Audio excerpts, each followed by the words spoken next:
दोस्तों welcome to our YouTube channel success with Subodh में आपका स्वागत है। तो दोस्तों मैंने आज आईटीआई इलेक्ट्रीशियन थ्योरी का सेकेंड ईयर का थर्ड पार्ट लेके आया हूं। दोस्तों इसमें 30 क्वेश्चन का सेट रहेगा। दोस्तों मैं 30 क्वेश्चन पूरा डिटेल्स में बताऊंगा।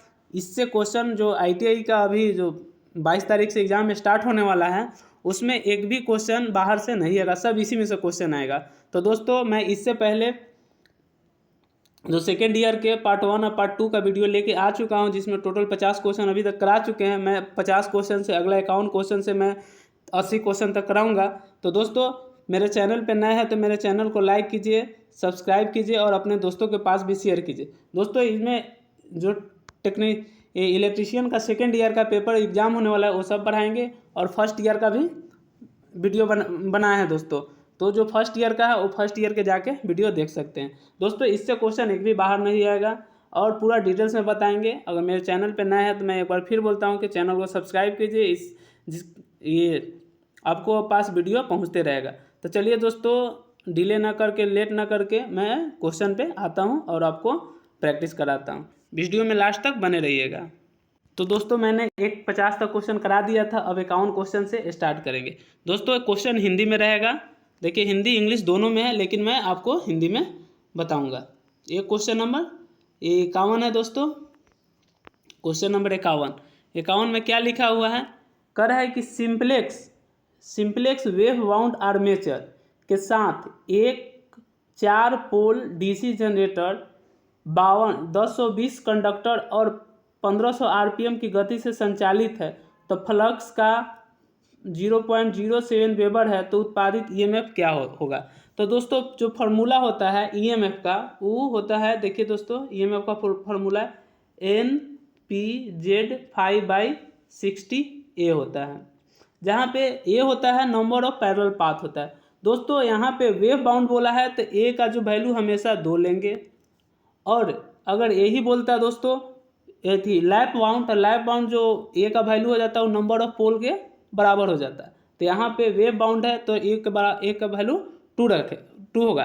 तो दोस्तों इसका आंसर हम डायरेक्ट बता दे रहे हैं, आप निकाल के देख लीजिए। इसका जो आंसर हो जाएगा 3 होगा, 357 वोल्ट होगा दोस्तों, 357 वोल्ट। अगला क्वेश्चन हम 52 नंबर क्वेश्चन पे लेके चलते हैं। देखिए 52 नंबर क्वेश्चन, देखिए 52 नंबर क्वेश्चन में क्या है? बड़े डीसी जनरेटर में आर्मेचर प्रतिक्रिया के प्रभाव को कैसे बेअसर किया जाए? करें कि बड़े डीसी जनरेटर में जो आर्मेचर की प्रक्रिया का प्रभाव होता है उसको बेअसर कैसे कम, जैसे आर्मेचर का प्रतिक्रिया ज़्यादा होगा तो जनरेटर में लॉसेस होता है, उसको कम करने के लिए क्या किया जाए? तो दोस्तों कम करने के लिए उसमें क्या किया जाए? कंपनसेटिंग वाइंडिंग का उपयोग करते हैं। किसका उपयोग करते हैं? Compensating winding. तो एक बार फिर से क्वेश्चन पढ़ेंगे कि बड़े जनरेटर में आर्मेचर की प्रतिक्रिया के प्रभाव को कैसे बेअसर किया जा सकता है? तो कंपनसेटिंग वाइंडिंग का यूज करके किया जाता है। क्वेश्चन नंबर दोस्तों 53 में क्या है दोस्तों? यहाँ पे देखिए डीसी जनरेटर में क्या प्रभाव होता अगर इसे लंबे समय तक बंद रख दिया? डीसी जनरेटर में दोस्तों क्या प्रभाव होगा अगर इसे लंबे समय तक बंद कर दिया जाए? तो दोस्तों इसमें हो जाएगा अपने अविशिष्ट चुंबकत्व को खो देता है। अविशिष्ट चुंबकत्व मतलब होता है रेसिड्यूअल मैग्नेटिज्म होता है दोस्तों, जो एक्साइटेशन में काम आता है वो खो देता है, तो उसको फिर से दोस्तों एक्साइटेशन दिया जाता है। तो डीसी जनरेटर को लंबे समय तक बिना चालू किए बंद करके रखते हैं तो उसमें अपने अविशिष्ट चुंबकत्व को खो देता है। चलिए दोस्तों अगला क्वेश्चन नंबर 54 पे लेके चलते हैं। देखिए 54 में क्या है? 54 में करा है कि 4 पोल डायनेमो के प्रेरित ईएमएफ की गणना 1000 आरपीएम लैप बाउंड और कंडक्टरों की संख्या 600 है, तो फ्लक्स पर पोल 0.64 वेबर है। तो कह रहा है कि इसमें आप ईएमएफ देखिए दोस्तों, अभी फार्मूला हम बताए थे लैप बाउंड और वेव बाउंड के लिए। देखिए NPZ5/60A, ये है 60A। यहाँ पे क्या बोला है? Lap bound. यहाँ पे क्या बोल? Lap bound. तो लैप बाउंड में आपको अभी बताए थे कि अगर वेव बाउंड रहेगा तो एक जो वैल्यू होगा वो हमेशा 2 रहेगा। अगर यही लैप बाउंड वेव बाउंड है, वेव बाउंड में एक वैल्यू 2 रहेगा और लैप बाउंड में नंबर ऑफ पोल के बराबर इसका। तो यहाँ पे नंबर ऑफ पोल कितना है? देखिए 4 पोल लिखा हुआ है, तो 4 पोल में एक वैल्यू 4 हो जाएगा, जहाँ पे n क्या है? नंबर ऑफ दोस्तों n क्या है दोस्तों जो एन है वो स्पीड है, और पी है जो नंबर ऑफ पोल है, जेड है नंबर ऑफ कंडक्टर, आई एक फाई है फ्लक्स है। तो इस सब का वैल्यू पुट कीजिएगा। तो दोस्तों पुट करने के बाद आता है, यहाँ पे देख लीजिए, पुट करने के बाद आता है दोस्तों 640 वोल्ट आता है। तो दोस्तों आपको ये याद बनाना पड़ेगा फॉर्मूला के द्वारा जो बता दी है, पुट करके देख लीजिएगा। फिर है दोस्तों क्वेश्चन नंबर हम लोग 55 पे आते हैं। एक बार क्वेश्चन नंबर फिर से देख ले रहे हैं। हाँ 55 पे आते हैं दोस्तों। 55 में क्या बताया जा रहा है कि यदि मुख्य क्षेत्र का प्रभाव डीसी जनरेटर में विकृत हो जाए, मुख्य क्षेत्र का प्रभाव डीसी जनरेटर में विकृत मतलब डाइवर्ट हो जाए, तो प्रेरित ईएमएफ पर क्या प्रभाव पड़ेगा। तो प्रेरित ईएमएफ पर क्या, प्रेरित ईएमएफ घटता है। जब कह रहे हैं कि मुख्य क्षेत्र का प्रभाव कम, प्रभाव के कारण ही क्या है ईएमएफ इंड्यूस होता है भाई, और वही कम हो जाए तो उसका क्या है ईएमएफ कम हो जाएगा। तो इसका क्वेश्चन नंबर बी होगा कि मुख्य क्षेत्र का प्रभाव डीसी जनरेटर में विकृत हो जाए तो प्रेरित ईएमएफ पर क्या प्रभाव पड़ेगा इसका, तो प्रेरित ईएमएफ क्या हो जाएगा, घट जाएगा। फिर क्वेश्चन नंबर दोस्तों अगला आते हैं 56, डीसी जनरेटर में ब्रश में भारी स्पार्किंग का कारण क्या है। जब देखिए डीसी ब्रश कहने का मतलब है दोस्तों ये मुंह धोने वाले ब्रश नहीं, ब्रश का मतलब होता है कि जिससे हम सप्लाई लेते हैं और सप्लाई देते हैं, डीसी वो ब्रश के थ्रू ही देते हैं। तो उसमें क्या होता है कि भारी स्पार्किंग होने का कारण क्या होता है, जब एमएनए होता है, एक एमएनए होता है, एक जीएनएम होता है, तो जब इसका स्थिति बदलता है तो वहाँ पे स्पार्किंग होता है। तो क्वेश्चन क्या है, डीसी जनरेटर में ब्रश में भारी स्पार्किंग का कारण क्या है, तो एमएनए और जीएनए की स्थिति बदलने के कारण क्या होता है, स्पार्किंग होता है। ये आपको याद करना पड़ेगा दोस्तों। फिर क्वेश्चन नंबर 57 देखिए दोस्तों, क्वेश्चन नंबर दोस्तों एक सेट खत्म है, अब दूसरा चैप्टर स्टार्ट हो रहा है दोस्तों। दूसरा चैप्टर में फिर क्वेश्चन नंबर 1 से स्टार्ट होगा। इसमें क्या है दोस्तों, डीसी जनरेटर था, अब ये डीसी मोटर है। तो इसमें क्या हो जाएगा दोस्तों, ऐसे तो 57 है लेकिन क्वेश्चन नंबर 1 से स्टार्ट करते हैं इसमें। फिर देखिए दोस्तों क्या है, आर्मेचर वाइंडिंग प्रतिरोध को मापने के लिए किस उपकरण का प्रयोग करते हैं, आर्मेचर वाइंडिंग। तो आर्मेचर वाइंडिंग मापने के लिए हम लोग क्या, तो केल्विन ब्रिज को यूज़ करते हैं। केल्विन ब्रिज क्यों यूज करते हैं दोस्तों, केल्विन ब्रिज जो होता है हम लोग है रेजिस्टेंस, लो रेजिस्टेंस को मेजर करते हैं। जैसे आर्मेचर वाइंडिंग का रेजिस्टेंस बहुत लो होता है, इसीलिए हम लोग केल्विन ब्रिज यूज करते हैं। फिर दोस्तों अगला क्वेश्चन नंबर है, शॉर्ट और ओपन सर्किट के लिए आर्मेचर वाइंडिंग का परीक्षण करने के लिए किस उपकरण का प्रयोग किया जाता है। क्या शॉर्ट और ओपन सर्किट के लिए आर्मेचर वाइंडिंग का परीक्षण करने के लिए किस उपकरण का प्रयोग करते हैं। तो दोस्तों शॉर्ट और ओपन सर्किट के लिए आर्मेचर वाइंडिंग का परीक्षण के लिए हम लोग बाहरी ग्राउलर का प्रयोग करते हैं। किसका, बाहरी ग्राउलर का प्रयोग करते हैं। फिर अगला क्वेश्चन है दोस्तों, डीसी मोटर की गति नियंत्रण विधि का क्या नाम है। जैसे डीसी मोटर की गति नियंत्रण विधि का क्या नाम है, डीसी मोटर के स्पीड को हम कंट्रोल करते हैं तो उसका क्या नाम है। तो दोस्तों इसका नाम है आर्मेचर डाइवर्टर विधि, आर्मेचर डाइवर्टर विधि। फिगर दिया गया है दोस्तों, फिगर के अनुसार बोल रहा है कि ये जो फिगर दिया है वो स्पीड कंट्रोल का है, लेकिन ये किसका है, तो ये है आर्मेचर डाइवर्टर कंट्रोल का, आर्मेचर डाइवर्टर का है। फिर दोस्तों अगला क्वेश्चन है, डीसी फील्ड कॉइल के लिए किस वाइंडिंग का तार, कह रहा है कि डीसी फील्ड कॉइल के लिए किस वाइंडिंग तार का उपयोग किया जाता है, किस वाइंडिंग तार का उपयोग हम लोग करते हैं। तो दोस्तों यहाँ पे करते हैं सुपर एनामेल्ड तार के तांबे के तार का, सुपर एनामेल्ड तांबे के तार का प्रयोग करते हैं। किसमें हम लोग करते हैं दोस्तों, डीसी कॉइल के लिए किस वाइंडिंग के तार का उपयोग किया जाता है, तो सुपर एनामेल्ड तांबे के तार को किया जाता है। फिर अगला क्वेश्चन है दोस्तों, डीसी मोटर के गति की गणना करने के लिए किस सूत्र का उपयोग करते हैं, गति की गणना करने के लिए हम लोग किस सूत्र का उपयोग करते हैं। तो E बराबर हो जाएगा EB/φ, N बराबर EB/φ हो जाएगा। दोस्तों यहाँ पे मोटर की गति की गणना के लिए हम लोग E बराबर EB/φ हो जाएगा। फिर अगला क्वेश्चन लेते हैं दोस्तों, देखिए यहाँ पे 4 पोल डीसी मोटर की आर्मेचर में डुप्लेक्स लैप वाइंडिंग में कितने समांतर रास्ते होंगे। डुप्लेक्स दोस्तों, डुप्लेक्स बोल रहा है, 4 पोल डीसी आर्मेचर में डुप्लेक्स लैप वाइंडिंग में समांतर कितने समांतर होंगे, समांतर रास्ते होंगे, तो यहाँ पे 2 हो जाएगा। फिर डीसी मोटर में आर्मेचर को घुमाने की दिशा कौन सा नियम निर्धारित है? तो जो क्या है, डीसी मोटर में आर्मेचर घुमाने की दिशा कौन सा है, मतलब डीसी मोटर में आर्मेचर किस दिशा में घूमता है, तो किस दिशा में घूमता है, तो फ्लेमिंग बाएं हाथ का नियम, फ्लेमिंग बाएं हाथ के नियम से हम लोग निर्धारित करते हैं। फिर अगला क्वेश्चन है दोस्तों, फिगर दिया गया है, देख लीजिए इधर, इधर फिगर दिया गया है दोस्तों, और क्वेश्चन कर रहा है कि मोटर, डीसी मोटर का क्या नाम है, इस डीसी मोटर का क्या नाम है, तो इस डीसी मोटर का नाम है दोस्तों, आपको देखिए हिंदी में बता रहे हैं आपको डीसी मोटर का क्या नाम है। अब देख लिए फिगर, तो ये डीसी मोटर का नाम है दोस्तों डीसी शंट मोटर। क्या है, डीसी शंट मोटर। क्यों है शंट मोटर, देखिए यहाँ पे शंट के मतलब होता है पैरेलल, जब इसका फील्ड वाइंडिंग आर्मेचर के पैरेलल हो जाता है तो इसको क्या बोलेंगे हम, डीसी शंट मोटर। फिर अगला ही क्वेश्चन दोस्तों, डीसी मोटर में करंट की दिशा किस नियम से निर्धारित, डीसी मोटर में करंट की दिशा, तो करंट की दिशा हम लोग किस नियम से निर्धारित करेंगे, तो फ्लेमिंग के दाहिने नियम से, फ्लेमिंग के दाहिने नियम से, और वोल्टेज निर्धारित किया जाए तो बाएं नियम से। फिर दोस्तों आइए आगे देखते हैं, डीसी शंट मोटर आर्मेचर द्वारा ली गई धारा की गणना करें, मतलब इसमें करंट डीसी मोटर में आर्मेचर में कितना करंट जा रहा है उसके बारे में बताना है। तो इसका फॉर्मूला होता है दोस्तों, देखिए ये तो फॉर्मूला यहाँ पे हो गया, आई ए बराबर ई बी माइनस बी ए, लेकिन जो देखिए डीसी मोटर है तो डीसी मोटर में हम लोग क्या देते हैं, वोल्टेज देते हैं, हम लोग क्या दिए, वोल्टेज दिया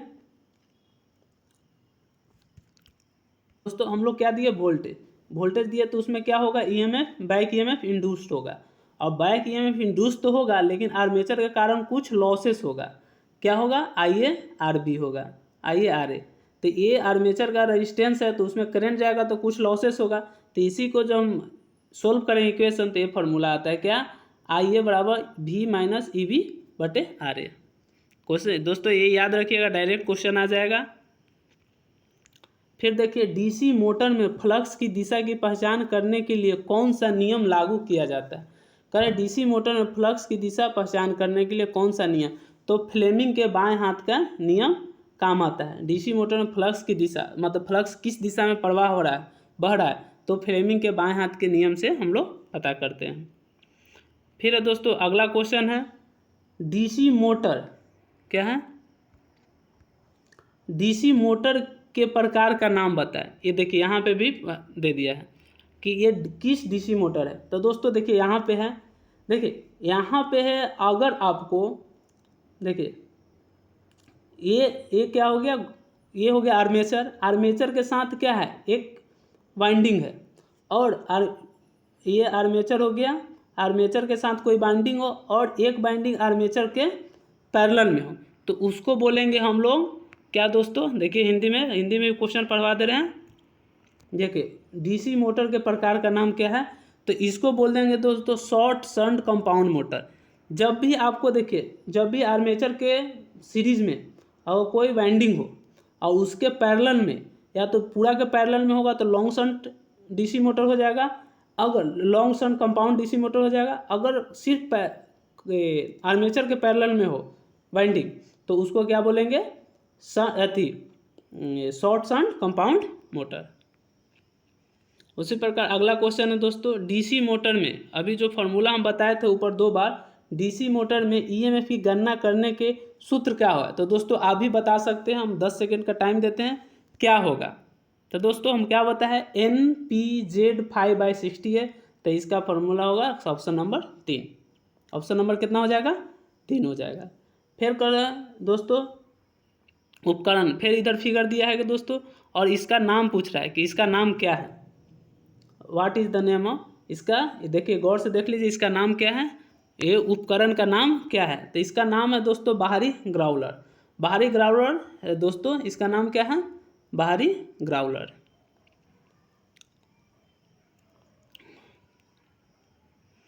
फिर दोस्तों अगला क्वेश्चन, यदि यहाँ पे क्वेश्चन है अगला, यदि कॉइल पिच पोल पिच से कम हो तो वाइंडिंग का नाम क्या होगा, कॉइल पिच पोल पिच से कम हो तो उसको बोलते हैं शॉर्ट कॉर्डेड वाइंडिंग। क्या बोलते हैं? शॉर्ट कॉर्डेड वाइंडिंग बोलते हैं। ऑप्शन नंबर 4 हो जाएगा। क्या बोल रहा है कि यदि कॉइल पिच पोल पिच से कम हो तो वाइंडिंग का नाम क्या होगा? शॉर्ट कोडेड वाइंडिंग हो जाएगा।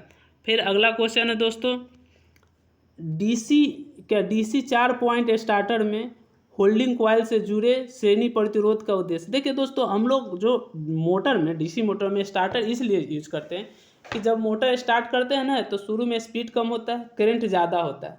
तो करंट ज़्यादा होता है तो करंट ज़्यादा होगा दोस्तों तो लॉसेज ज़्यादा होगा, और लॉसेज और डीसी के प्रोटेक्शन को बचाने हीट भी उत्पन्न ज़्यादा होगा। तो उसको बचाने के लिए हम लोग क्या करते हैं? स्टार्टर यूज करते हैं। स्टार्टर में हम लोग रजिस्टेंस लगाते हैं, रजिस्टेंस से हम लोग क्या करते हैं? प्रतिरोध को बढ़ाकर करंट को कंट्रोल करते हैं। तो हम लोग क्या करते हैं कि डीसी 4 पॉइंट स्टार्टर में होल्डिंग कॉइल से जुड़े श्रेणी प्रतिरोध का उद्देश्य क्या है? मतलब स्टार्टर में होल्डिंग कॉइल से जुड़े जो श्रेणी प्रतिरोध होता है उसका उद्देश्य क्या होता है? तो उसका उद्देश्य होता है दोस्तों कि होल्डिंग कुंडली में करंट को सीमित करे। करंट को सीमित करेगा तो करंट सीमित करेगा तो दोस्तों ज़्यादा क्या होगा? करंट प्रवाह नहीं होगा, जिसके कारण आपको मोटर में लॉसेस कम होगा। फिर है दोस्तों अगला क्वेश्चन है, डीसी सीरीज मोटर की किस गति नियंत्रण विधि का उपयोग इलेक्ट्रिक ट्रेन के लिए किया जाता है? मतलब जो इलेक्ट्रिक ट्रेन होता है उसका स्पीड कैसे कंट्रोल किया जाता है, उस मेथड का नाम बताइए। तो उस मेथड का नाम होता है दोस्तों फील्ड डाइवर्टर मेथड। फील्ड को हम लोग डाइवर्ट कर देते हैं दोस्तों। फिर अगला है, सन फील्ड कॉइल में डीसी 3 पॉइंट स्टार्टर मतलब वही दोस्तों, सबका काम सेम ही है, करंट को सीमित करना। होल्डिंग कॉइल के साथ श्रृंखला में क्यों जोड़ा जाता है? तो इसका हो जाएगा सन फील्ड। देखो एक बार क्वेश्चन फिर से पढ़िए। सन फील्ड कॉइल को डीसी 3 पॉइंट स्टार्टर में होल्डिंग कॉइल के साथ श्रृंखला में क्यों जोड़ा है? तो इसका सीधा आंसर हो जाएगा सन फील्ड खुले होने की स्थिति में मोटर को सुरक्षित रखता है। फिर है अगला क्वेश्चन दोस्तों, यहाँ पे डीसी मिश्रित आर्मेचर धारा की दिशा बदलकर केवल घूर्णन की दिशा क्यों बदल दी जाती है? तो दोस्तों इसका हो जाता है आंसर मोटर की विशेषता को बनाए रखने के लिए। अगला क्वेश्चन है दोस्तों, डीसी मोटर में सामान्य गति से नीचे कौन सी गति नियंत्रण विधि प्रदान की जाती है? मतलब तो इसका हो जाए आर्मेचर नियंत्रण विधि। फिर करें अगला दोस्तों, डीसी मोटर्स के शुरू करने के लिए स्टार्टर क्यों आवश्यक? दोस्तों हम जानते हैं कि जैसे मोटर को शुरू करते हैं, सप्लाई देते हैं, लोड कम होता है, स्पीड स्पीड कम होने के कारण क्या होता है? आर्मेचर करंट बहुत ज़्यादा हो जाता है। तो उसको क्या होता है, वो मोटर को हानि पहुंचाएगा और मोटर में लॉसेस बहुत पड़ेगा। इसीलिए हम लोग स्टार्टिंग आर्मेचर करंट को कम करने के लिए हम लोग स्टार्टर यूज करते हैं। फिर अगला क्वेश्चन है दोस्तों, इसमें क्या है कि कौन सी कुचालक सामग्री श्रेणी बी के कुचालक है? मतलब जैसे इंसुलेटर है कुचालक, उसको ग्रेड में बांटा हुआ है, grade A B C D ऐसे बांटा हुआ। तो कह रहा है कि ये जो ऑप्शन दिया है चारों, उसमें से बी श्रेणी का कौन सा है? तो इसमें हो जाएगा फाइबर ग्लास है, वो बी श्रेणी का है। फिर अगला क्वेश्चन है दोस्तों, देखिए एफ श्रेणी इंसुलेशन का तापमान क्या होता है? जैसे इंसुलेटर है वो टेम्परेचर के अकॉर्डिंग भी डिजाइन किया जाता है। तो जो एफ इंसुलेशन है वो कितना मैक्सिमम टेम्परेचर को बियर कर सकता है? तो 155 डिग्री सेल्सियस तक वो बियर कर सकता है। दोस्तों ये लास्ट क्वेश्चन है दोस्तों लास्ट क्वेश्चन आपको 30 क्वेश्चन पूर जाएगा। 30 क्वेश्चन पूर जाएगा दोस्तों, तो क्योंकि वीडियो लंबा हो जाएगा तो आप लोग को पढ़ने में भी मन नहीं लगेगा। तो लास्ट क्वेश्चन लेते हैं दोस्तों, निरंतर गति ड्राइव के लिए किस प्रकार की डीसी मोटर का प्रयोग किया जाए? निरंतर गति मतलब कांस्टेंट, मतलब एक समान से जो गति करे, उसके लिए कौन सा हम लोग मोटर यूज करते हैं? तो हम लोग यूज करते हैं डीसी शंट मोटर, क्योंकि डीसी शंट मोटर का जो गति होता है ना लगातार समान रहता है, कांस्टेंट रहता है, इसीलिए यूज करते हैं। तो दोस्तों ये वीडियो आपको कैसा लगा? अच्छा लगा तो लाइक कीजिए, सब्सक्राइब कीजिए। फिर अगला दिन 50 क्वेश्चन का वीडियो लेके आएंगे। दोस्तों मेरे चैनल को सब्सक्राइब कीजिए, आपको इस वीडियो से बहुत हेल्प मिलेगा। चलिए दोस्तों फिर मिलते हैं एक नए वीडियो के साथ, तब तक बाय दोस्तों।